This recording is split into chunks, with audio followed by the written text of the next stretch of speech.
In 1962, in a small, unremarkable town, Halloween was a little different. The costumes weren't bought from stores. No, people made their own masks. Crude, unsettling ones. Plaster, burlap, paint, whatever they could find. Some even used chicken wire, crafting faces that seemed to trap the souls behind them. This town, though, it was about to witness something far more terrifying than masks. Something that would haunt its streets for decades. You see, in 1962, a small group of high school students was about to experience a night they would never forget, if they survived.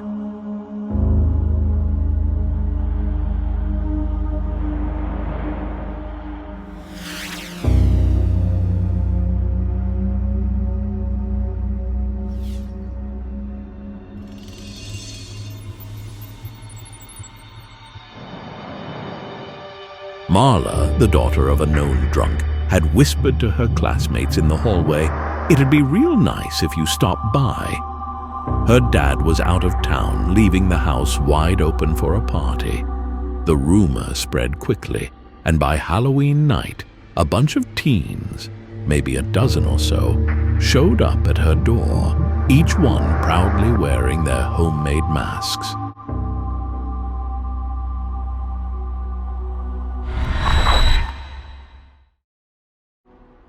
They didn't need an excuse to act rowdy. They paraded down the street in Kenny's mother's car, throwing Ellington's water grenades at mailboxes, what we now call water balloons. The last trick-or-treaters knocked on Marla's door around 9:30. After that, the night took a turn. There was one strange thing about the photo they took that night. It seemed like just another party picture.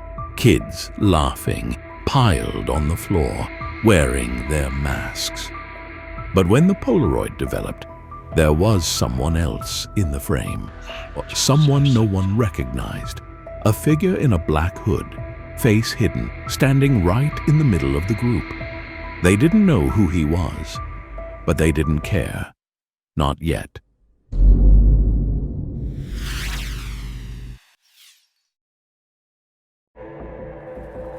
It was late.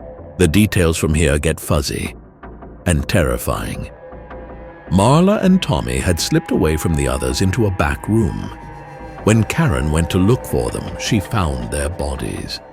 Marla and Tommy, throats slit, blood gushing out in small, horrible spurts. Karen tried to scream, but the knife entered her back before she could even take a breath. No one heard it happen. When she fell in the hallway, that's when the panic started.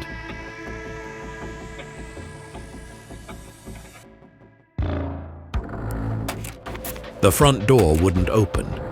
A porch chair was jammed under the handle, windows blocked with dowel rods. They were trapped. And the man in the black hood? He didn't waste time. One by one, he cut them down, each swing of the knife quick and precise. The kind of precision only someone familiar with death could achieve. Someone who knew exactly where to press the blade to make the blood flow.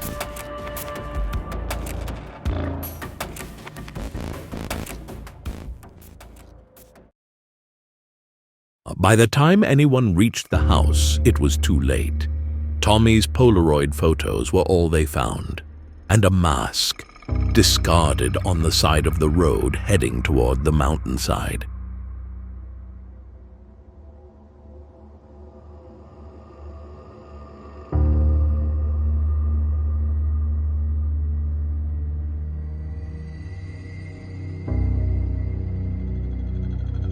To this day, no one knows who that masked figure was. The town still talks about that night, and when Halloween comes around, some still whisper that you can hear the sound of those kids screaming if you pass by Marla's house after midnight. But maybe that's just an old story. Could even be in passed down urban legend even. Or maybe some masks were never meant to completely come off.